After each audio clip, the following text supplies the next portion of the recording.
Jadi di situ di dalam Ayurveda menganut paham bahwa emosi yang kita rasakan itu bukan sesuatu untuk diabaikan, bukan sesuatu untuk ditekan, dianggap tidak ada, tetapi juga tidak dipandang berlebihan, tetapi merupakan sesuatu yang perlu kita sadari dan kita manage dengan baik.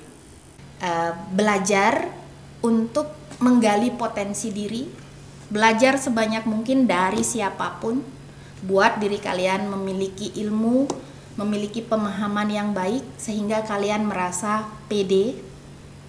Kalau kalian merasa pede, kalian tidak akan ingin menjatuhkan orang lain.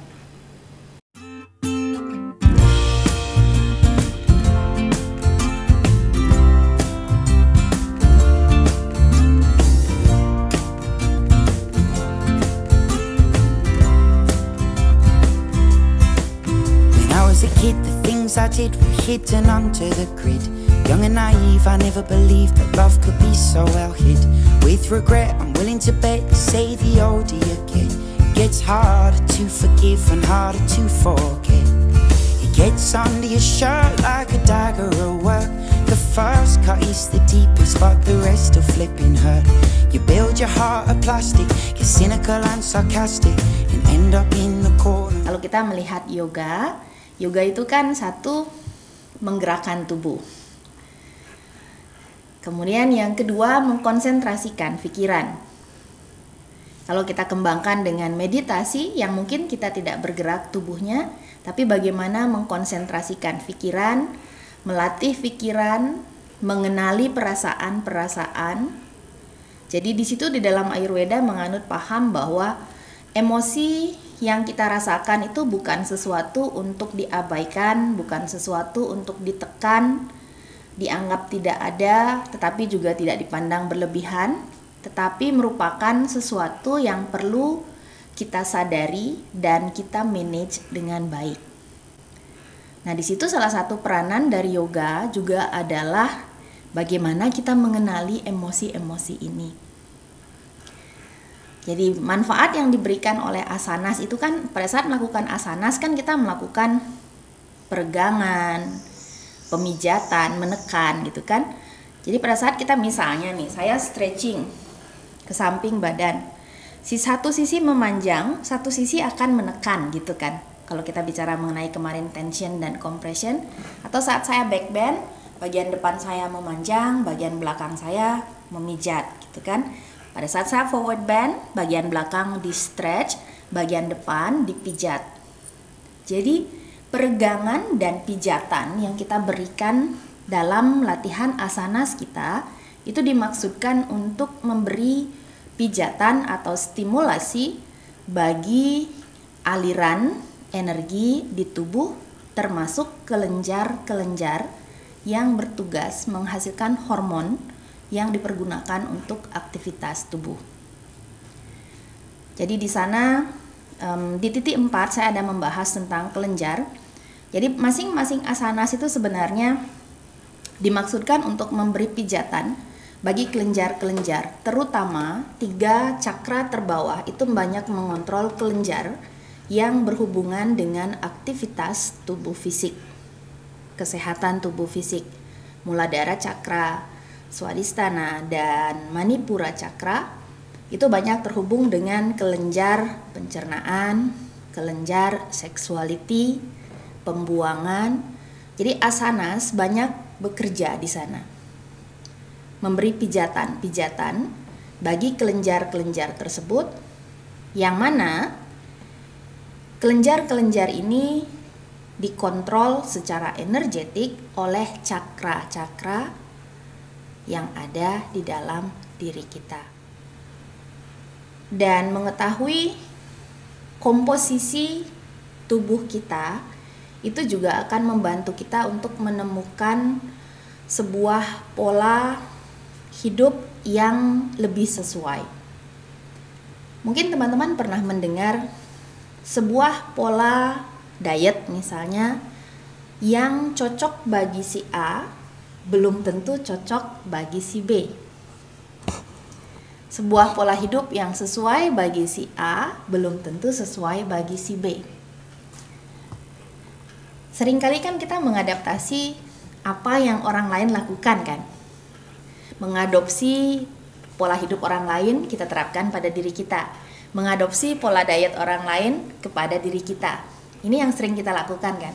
Kita lihat nih misalnya, teman saya ternyata dia setelah diet ini nih bisa jadi lebih sehat, bisa jadi lebih langsing, dan kita pun akan terinspirasi untuk mengadopsi apa yang mereka lakukan. Satu hal yang miss di sana adalah struktur pembentuk tubuh orang tersebut belum tentu sama dengan struktur yang membentuk tubuh kita. Jadi apabila hal itu kita terapkan pada tubuh kita, hasilnya bisa jadi akan jauh berbeda, bahkan mungkin memberikan dampak yang negatif. Dan di sini ada kesesuaian, di TCM pun begitu. Kalau di Ayurveda, kita mengenal dosa, elemen-elemen dominan yang membentuk tubuh.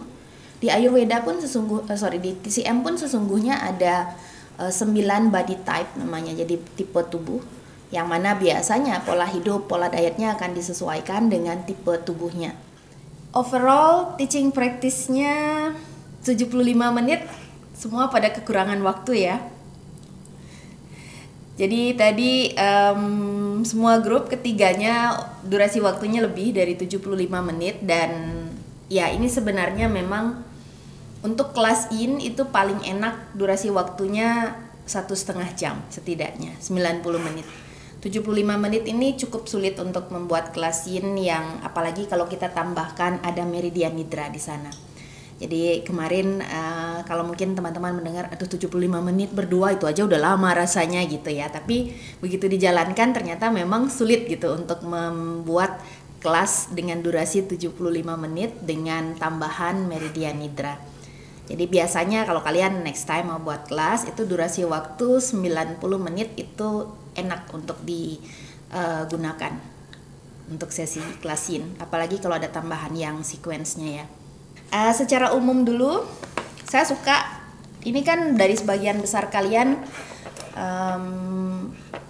baru sekali di TT1 kan ikut teaching practice sama saya gitu. Yang lain mungkin Rina sama Mbak Monik sama Rahma sudah beberapa kali ikut. Yang lain mungkin sebagian besar baru kedua kalinya, dan mungkin bagi Monik juga baru pertama kalinya karena ini kan baru pertama kali ya. Tapi saya suka sekali cara kalian membawakan itu sudah dengan tenang gitu. Saya tahu nervous pastilah ya, nggak ada orang teaching practice nggak nervous gitu, tetapi kalian bisa membawakannya dengan tidak menunjukkan wajah nervousnya, itu sudah sangat bagus. Tadi karena kan untuk sesi kali ini kan saya meminta kalian membuat berdasarkan tema sirkuit. Jadi mungkin di awal kita jelaskan dulu sirkuitnya.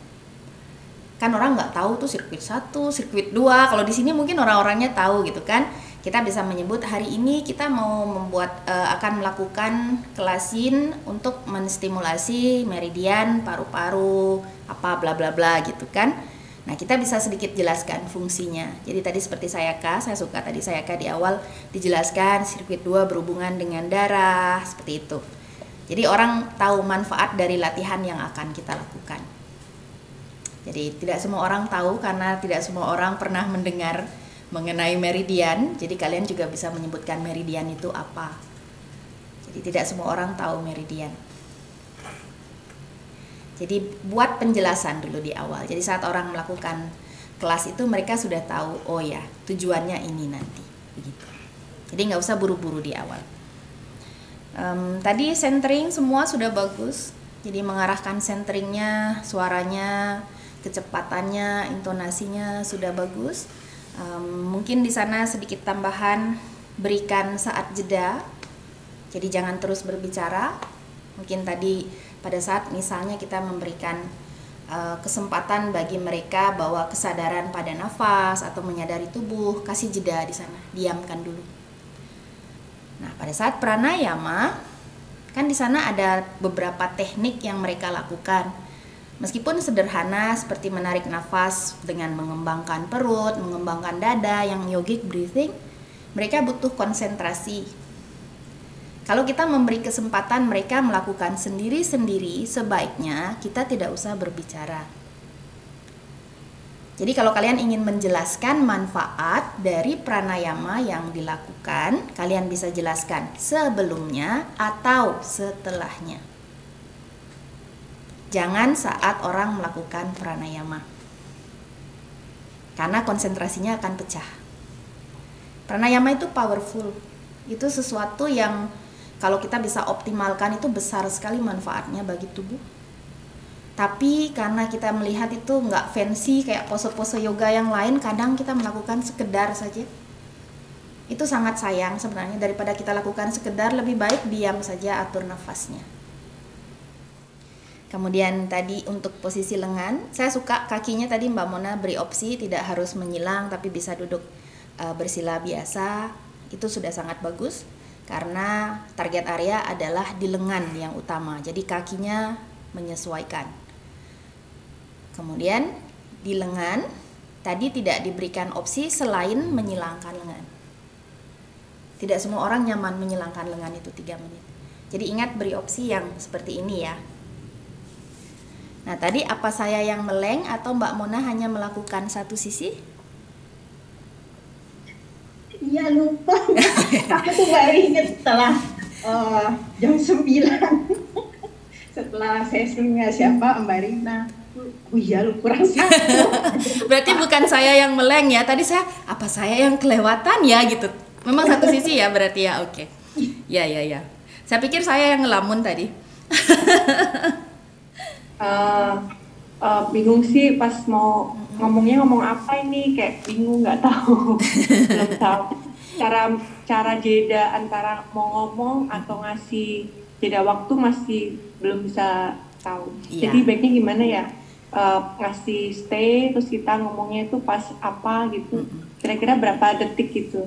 Ya tadi di sana memang ya saya tidak banyak membahas itu karena ini kan baru pertama kali Monique teaching practice ya. Jadi biasanya kita saat memasang timer itu sambil ngomong, sambil lirik timer. Jadi kalau teman-teman mungkin ngelihat rekaman, kadang-kadang saya ngelihat begini, saya ngecek dulu masih berapa waktunya gitu. Jadi misalnya nih kalau kita menahan posenya 3 menit. Jadi seperti yang kemarin saya bilang, kasih dulu setengah menit setidaknya di depan itu untuk diam dulu. Habis itu kita baru mau ngomong, terserah mau ngomong apa, entah ngomong dari segi teknis misalnya rasakan di mana atau apa. Kemudian sambil ngomong itu sambil lirik timernya. Kira-kira 1 menit sebelum itu kalian harus sudah siap-siap untuk diam. Kita bisa belajar banyak, tapi untuk membagikan apa yang sudah kita pelajari itu kan nggak mudah. Banyak orang pintar tapi tidak bisa menjelaskan dengan baik gitu kan. Banyak orang bisa pose yang keren tapi tidak bisa mengajarkan pose itu untuk orang lain. Jadi mengajar itu butuh sebuah keahlian khusus, tapi bisa kita pelajari. Itu bukan hanya mengenai bakat, itu sesuatu yang bisa kita latih seiring dengan waktu. Semoga hari ini meskipun baru sehari gitu kalian berlatih mengajar, itu bisa menjadi bekal untuk kalian nanti mengajar. Dan sekali lagi, saat kalian memang sudah mengajar kelas nanti, entah itu mengajar profesional ataupun sharing, saya selalu terbuka saat kalau kalian butuh masukan. Dan ya agak lewat sedikit nggak apa-apa ya. Jadi satu hal yang mungkin ini sisi bisnisnya dari yoga, kan kita bicara realita gitu kan, kita mengajar profesional nih sekarang anggap. Yang pertama dari dalam dulu kita. Pada saat mengajar, bahwa keinginan itu dari dalam untuk berbagi. Masalah duitnya itu akan mengikuti sesuai dengan rezeki kita. Semua itu sudah ada yang ngatur. Nggak usah khawatir. Kalau memang rezeki kita ada di sana, pasti disediakan jalan. Tapi bagaimana kita berbagi dari hati, ini yang pertama. Jadi kalau kita ingin berbagi dari hati, ada ketulusan di sana. Saat kita membagikan ketulusan, alam akan memberikan ketulusan bagi kita. Entah yang mendapat manfaat 1 orang, 2 orang, nggak masalah, daripada tidak. Kemudian yang kedua, bicara realitas, sekarang sosial media itu bisa kalian gunakan. Tetapi berhati-hati, menampilkan image kalian di sosial media. Jadi sekali lagi, kalau kalian memang nanti sudah bertindak sebagai pengajar yoga, kalian akan dilihat oleh murid-muridnya. Tidak harus selalu memasang wajah suci, bukan begitu maksudnya. Tetapi hati-hati saat menuliskan sesuatu, saat membagikan sesuatu, karena kalian mungkin akan bisa menjadi inspirasi bagi orang lain. Jadi kita mulai tata diri kita, seperti halnya yama-niyama kalau teman-teman pernah mendengar. Dan di situ ya seperti yang sudah sering kita bahas, yoga itu adalah biasanya identik dengan hal-hal positif mulai dari diri kalian. Kalau kebetulan ketemu lingkungan yang tidak positif, ya kan kalian tidak harus menjadi negatif kan. Dari diri kita dulu. Siapa tahu kalau kita memang sudah terbiasa, sudah konsisten positif meskipun lingkungan kita negatif, siapa tahu teman kita jadi ikut bisa terinspirasi menjadi lebih positif. Dan belajar untuk menggali potensi diri, belajar sebanyak mungkin dari siapapun, buat diri kalian memiliki ilmu, memiliki pemahaman yang baik sehingga kalian merasa pede. Kalau kalian merasa pede, kalian tidak akan ingin menjatuhkan orang lain. Saat kalian ingin merasa perlu menjatuhkan orang lain supaya nampak lebih bagus, artinya kalian merasa rendah diri. Di bawah sadar, pada saat kita membicarakan orang lain supaya terlihat jelek, kita sesungguhnya merasa tidak pede. Kalau saya pede dengan diri saya tidak peduli orang lain. Gitu. Jadi itu gali dari dalam. Kalau saya merasa masih kurang, belajar sebanyak-banyaknya. Kalau kita lihat teman kita bagus, kita belajar apa yang bisa kita pelajari dari sana.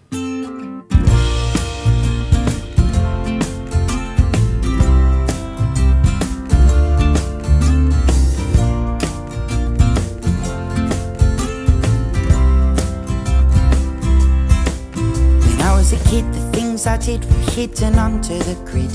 Young and naive, I never believed that love could be so well hid. With regret, I'm willing to bet, say the older you get, it gets harder to forgive and harder to forget. It gets under your shirt like a dagger at work. The first cut is the deepest, but the rest are flipping hurt. You build your heart of plastic, get cynical and sarcastic, and end up in